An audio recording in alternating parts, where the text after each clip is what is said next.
Uh, yeah, just tell me a little bit about your name and your background and what tennis means to you.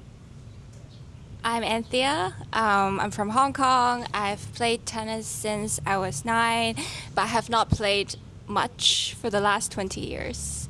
What tennis means to me, I guess, is a sport that I grew up playing, and it's kind of my life in a way as a kid, as my teenage years, because it's all I do, right? So it's like go to school and then it's tennis. But then I've always say that tennis is like really important to me, but then growing up, I think it's only recent years where I came to realization that actually it was never fun for me.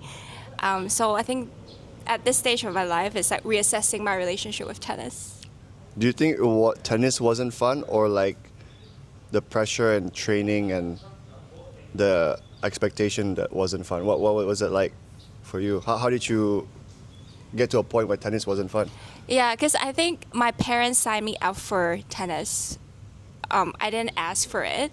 And then I played it. I was pretty good at it. So by the time I was kind of like thinking whether this is a sport for me, I was already in it. And it's hard to get out because people are saying, oh, you're really good at it. And so I just keep going. But because it was always what my parents want for me. So I think in that sense, it's like a lot of pressure. It's not about enjoying the sport, but it's not about enjoying the sport, but more about like I need to win for my parents, but not for myself in I a see. way. Yeah. And then what was the reconnection back to tennis like lately? To be very honest, it's just like tennis is like such a trend right now. Like everybody's playing tennis. Even my friends, like the ones who are like non-active ones, they're all doing it. So it's like I used to play this a lot. So kind of like thinking like I said, like reassessing my relationship with this sport, and now it's like it's me, right? I can decide to do tennis or not, or another sport, and I feel like I want to give it a chance again, like in a way, and play it in the way that it's on my own terms. That's beautiful. Yeah. Did you know that you were going to be the strongest player coming here? Um,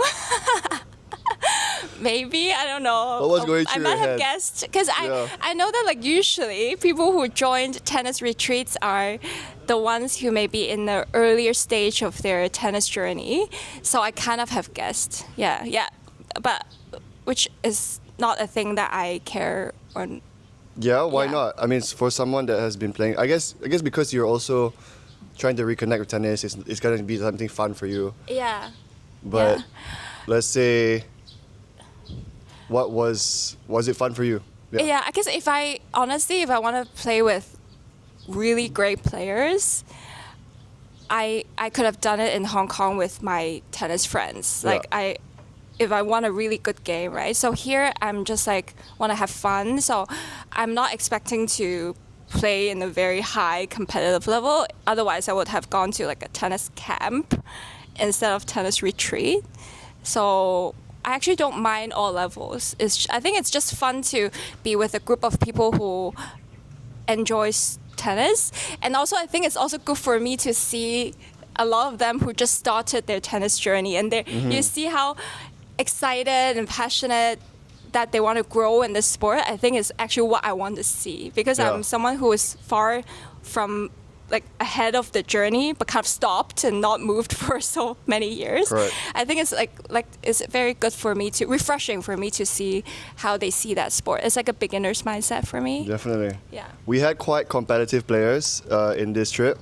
I think, but the competitiveness was like really fun. Yeah. Not Yeah. so serious. Yeah. Tell me a little bit about that. Like we had, Rubes and Chris kind of trash talking you on the first day. And you were trying to come back to the tennis. Tell me a bit about your experience on.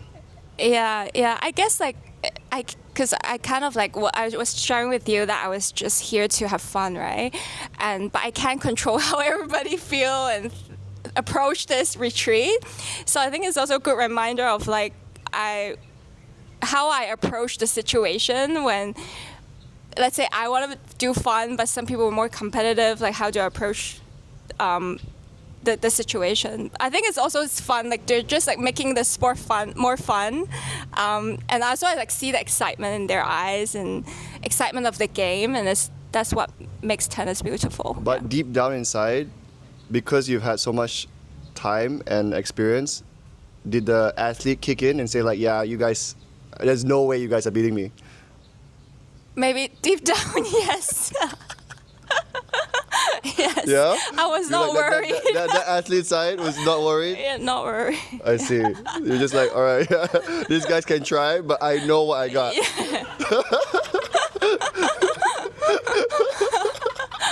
I was not worried. Thanks for sharing that. Of course, when there's, when you have put so many hours in, you've also competed a lot. Someone comes in, you understand how to, or just trying to remember how to get back into that mode and stuff like this. Yeah. You have muscle memory. Yeah, I have muscle memory, but yeah, still far from being back into that stage when I was in back then. Far, I can know mental state. I know it's far from, but and also physically. Yeah. I think one of the things also that started Arch was the fact that Chris and I both competed for a very, very long time, and then we stopped and we realized how, at least for me, how difficult it was to stop. Yeah. And then when I tried to get back into just life, it was a difficult transition because you have to take off that athlete hat and then either put on a new coaching hat or a new identity of Aris. And that journey was like very different. I left tennis for a year, just traveling, figuring things out. Yeah. And then when I came back to tennis, it became a whole different perspective. It's like, okay, you know what? Like I know what tennis means for me. It's more for the lifestyle, the health, the mindset, the discipline, the structure, the ability to see the court, a wider view set, like a view of things. And then also bringing in like more of the wellness part, right? Because so much of tennis is breaking your body down. But then how do you actually incorporate like things that bring it back to health, to life, to bring energy back? So I completely understand where you're at. I quit I hang my racket and it's like, fuck tennis, Yeah. So I'm really glad that you were able to come. The subtitles would be, the tagline would be like Hong Kong #5. Please don't do that. 16 years old, Hong Kong #5. Just But- was like 16 under age group. Yeah, no worries. All right, Rubes, you have some questions? Battery's dying. How many percent? Huh? The mic's dying. Let me just do one. You have a question for me? Safe spot. Right, can you do a new one? Like a pause and press new one?